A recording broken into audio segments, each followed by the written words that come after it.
आज तुम्ही आंदोलन केले, नेमकी मागणी काय आहे आणि हे आंदोलन कशासाठी?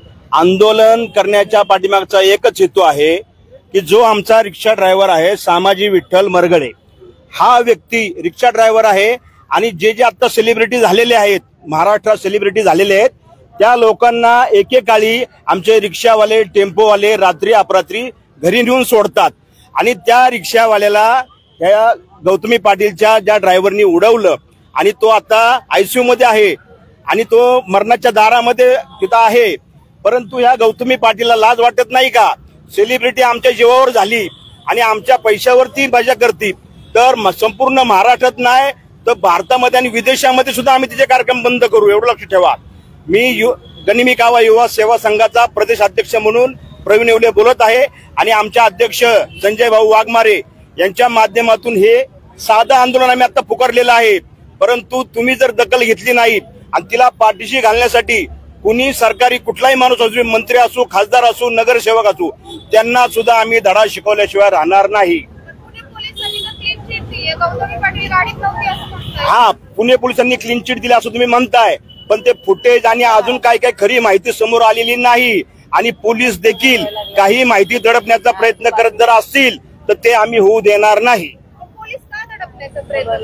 सेलिब्रिटी झाला, आता माझ्यासारखा मी सुद्धा कलाकार आहे, आम्ही रस्त्याने चाललो तो सेलिब्रिटी म्हणून लोक आम्हाला डिमांड देतात, मानतात, याचा अर्थ आम्ही कुठलंही गैरकृत्य करायला आम्हाला मोकळीक देत नाहीत आणि त्यांनी द्यावी नाही, हा आमचा प्रश्न आहे। आणि गौतमी पाटीलचे कार्यक्रम मोठमोठे प्रतिष्ठित लोक ठेवतात, त्याच्यामुळे त्यांचा मान सन्मान, अरे नको तिला आपण बाजूला काढू, तिला बाजूला काढू देणार नाही।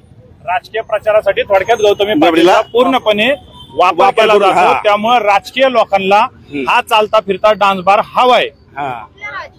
जे बी कोण असतील ज्यांनी आता आमच्या बिबिवाडीला पण ठेवला होता, बिबिवाडीला सुद्धा हा स्टेज शो झालेला आहे। 30 तारखेला त्या माणूस ऍक्सिडेंट झाला, तो आयसीयू मध्ये आहे, त्यांना माणुसकी म्हणून थोडी सुद्धा हे नाही की आपल्या गाडीमुळे एक व्यक्ती आपला जर आयसीयू मध्ये गेलेला आहे, एक कुटुंब उद्ध्वस्त झालेले, की त्या बाईने जाऊन एक विचारपूस करावी की मी तुमच्या सोबत।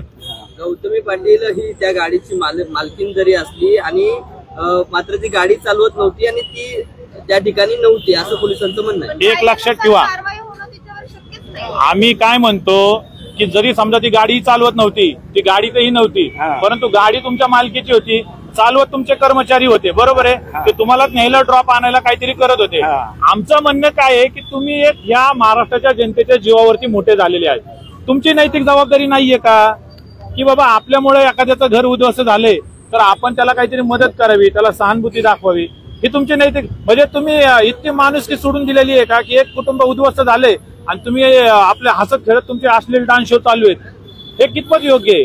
हे महाराष्ट्राला शोभन आहे का? मागणी काय आहे? आमची एकच मागणी आहे, गौतमी पाटील यांनी रिक्षा चालकाच्या कुटुंबियांना काहीतरी सामाजिक मदत केली पाहिजे, त्यांच्या पाठीशी उभा राहिली पाहिजे आणि त्यांना मदत केली पाहिजे। जर त्यांनी त्यांना मदत नाही केली हे तर ठीक आहे, आज आम्ही आता एक सुरुवात केलेली आहे, नंतर महाराष्ट्रात सगळे रिक्षावाले रस्त्यावर उतरू शकतात। रिक्षावाला म्हणजे कष्ट करणारा एक कुटुंबातला महत्वाचा घटक आहे, संपूर्ण कुटुंब त्याच्या जीवावर चालतंय। आज जर तुम्ही लाखोनी पैसे कमवता, तुम्ही करोडोनी पैसे कमवता, तर तुमच्यामुळे एखादा जखमी झालाय तुम्ही त्याला मदत करू शकत नाही, कसले तुम्ही सेलिब्रिटी? पैसे कुणाच्या जीवावर कमवले? या सगळ्या प्रेक्षकांच्या जीवावर ना। आज तोच प्रेक्षक तुमच्या गाडीने जखमी झालेला आहे, मग तुमचं कर्तव्य नाहीये मदत करण्याचं? एक माणुसकी म्हणून आपण नाही हे करू शकत का? नैतिक जबाबदारी नाही का त्यांची? चला कायद्याच्या बाजूने तुम्ही म्हणला त्यांना क्लीन चिट दिली, पण आमच्या दृष्टिकोनातून ती क्लीन चिट नाहीये।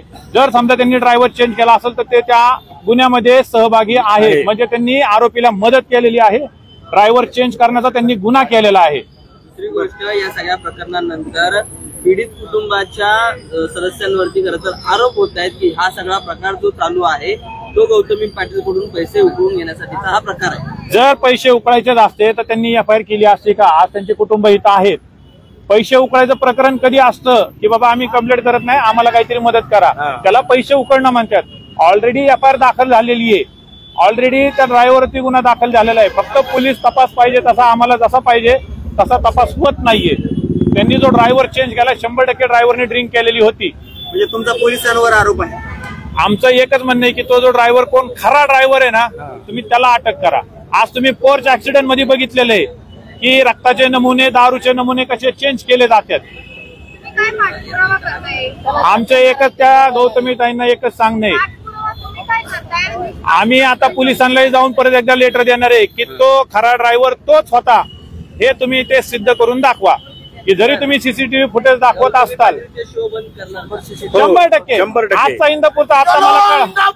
चलो इंदापूर, आजचा इंदापूरचा जर शो असेल, विजय असो. चलो आजचा इंदापूर. जर इंदापूरचा जर शो असेल तर 100% आमची गनिमी गाव संघटना टीम इंदापूरला जाऊन तो शो बंद पाडणार आणि बंद पाडल्याशिवाय राहणार नाही. आमची एकच मागणी आहे, कुटुंबाला मदत, एक गरीब कुटुंबाला मदत.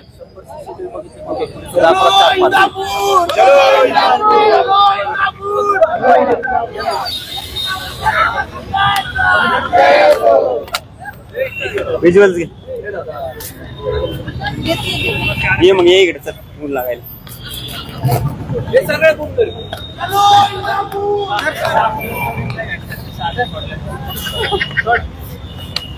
असा का?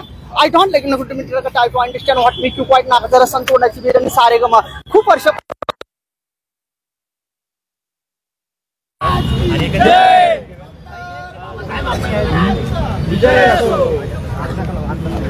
या महिलेने जे काय कृत्य केलंय ते जगाला लाजवण्यासारखं, पण हे एवढे पैसेवाले 3-3, 4-4